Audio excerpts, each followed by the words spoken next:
Oi, gente, tudo bem? Aqui é a Ana Luísa, eu sou tutora de História do Projeto Feynman e o vídeo de hoje vai ser uma continuação daquele primeiro vídeo que a gente fez sobre os regimes totalitários.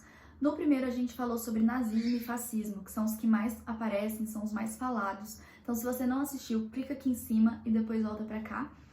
E no vídeo de hoje a gente vai falar sobre as expressões do totalitarismo em Portugal e na Espanha. A gente vai falar sobre o salazarismo e sobre o franquismo. Começando pela adoção do regime autoritário na Espanha, é o seguinte, a gente vai falar do franquismo. Lá na Espanha, eles viviam, desde 1931, um regime republicano.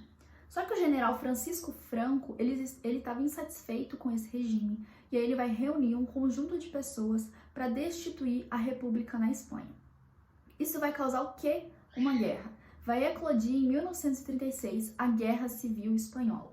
De um lado, a gente tem socialistas, liberais, republicanos, e do outro, os tradicionalistas, os fascistas e os que tendiam ali para um regime autoritário, que eram liderados pelo Francisco Franco.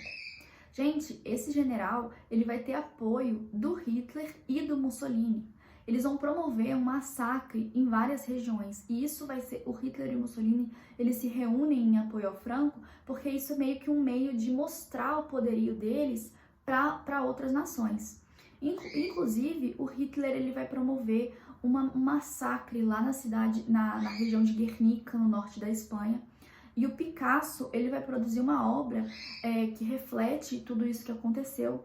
E aí tem um diálogo que alguém pergunta para o Picasso, tipo, essa obra é sua? E aí ele fala, não, essa obra é de vocês. E aí, no final da guerra, o Francisco Franco ele vence, junto com as pessoas que o apoiaram, ele instaura o franquismo, e o franquismo ele vai ser sustentado por uma organização política chamada Falange. E aí os falangistas eles vão ter o controle autoritário da educação, dos sindicatos, da política, dos meios de comunicação e dos órgãos de segurança. Esse regime ele foi mantido até a morte do Francisco Franco em 1975. E é depois disso que a monarquia parlamentar é instaurada lá na Espanha por meio de eleições democráticas. Beleza. E agora a gente vai falar sobre a expressão do totalitarismo em Portugal, que foi o salazarismo. O Antônio de Salazar, ele assume o poder em 1932, ele assume a presidência do Conselho de Ministros e ele vai ficar no poder até 1968. A ditadura que ele estabelece é baseada na Constituição de 33, que é instaurada junto com o Estado Novo. Ele vai concentrar todos os poderes, ele vai instituir um partido único, a União Nacional.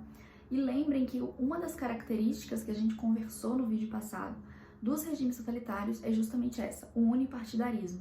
Porque é a impossibilidade das outras pessoas que têm opiniões políticas diferentes se expressar, tendo em vista que você não tem outra organização política que possa fazer isso. É uma ideologia única, uma ideologia oficial que é voltada para o que o líder acredita. Esse governo do Salazar, ele só vai terminar em 1968. A democratização de Portugal só vai acontecer 4 anos depois da morte de Salazar, em 1974, por meio da Revolução de Abril, que também ficou conhecida como Revolução dos Cravos. Bom, gente, agora um último ponto, só pra gente fechar, é pra gente conversar sobre a expressão do totalitarismo aqui no Brasil. E eu não tô falando só da ditadura militar, mas também do regime instaurado por Getúlio Vargas, o Estado Novo. Toda essa ideologia nazifascista, ela foi assimilada pela corrente integralista brasileira, fundada pelo Plínio Salgado.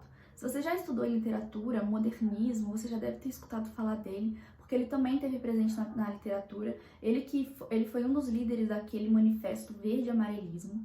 E o Plínio Salgado é a corrente integralista que vai apoiar o Getúlio Vargas na implantação do Estado Novo. A gente vai conversar sobre isso de modo mais aprofundado nos vídeos sobre Era Vargas, então fiquem ligados. Se você gostou desse vídeo, deixe seu like. Por favor, comenta aqui o que você achou, essa sugestão para o próximo vídeo. Se você conhece algum filme, algum livro que trata sobre esse assunto, sobre os regimes totalitários, deixa aqui no comentário que eu quero conhecer e até o próximo vídeo.